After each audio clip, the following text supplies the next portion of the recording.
Gagawa po ako ngayon ng egg sandwich.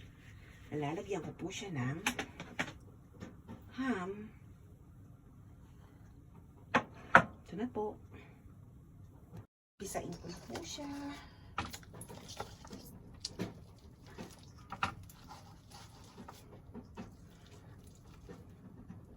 Napisa ko na po siya. Ayan na po siya.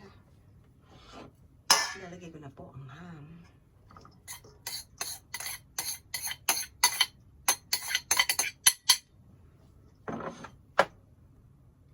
Ang asin. Lagyan ko rin po ng black pepper. Wala po kasi kung white, dapat white. Hindi ako. Walang kabili. Ito na po.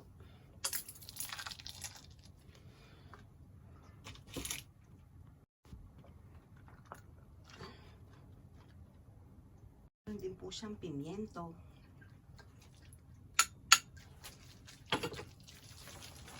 Mekos-mekos lang po to. Tapos na. Lagyan ko din po siya ng gatas. Lagyan ko din po ng pickled release. Ito po.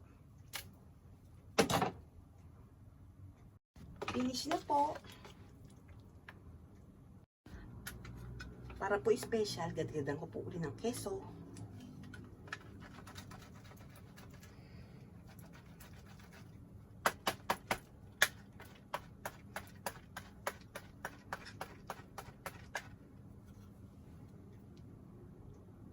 Kalahati lang po.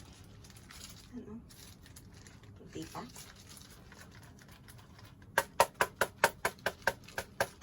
Para mas malinamnam po, no? Gumagawa po ako, hindi po ako nagtitipid sa mga sahog para mas masarap po. Diba po? Kasi kakain din po ako nito eh. Diyan eh. Bye-bye. Thanks for watching po. Inubos ko po yung isang mayonnaise. Lahat po siya. 1 kilo na mayonnaise. Keso po na ginamit ko ay keso. Ito po, keso. Lagyan ko pa po ng konting konting asin, konting paminta. Thanks for watching po. Ito po talagang finish na. Diyan po. Bye-bye. Bye-bye. God bless us all.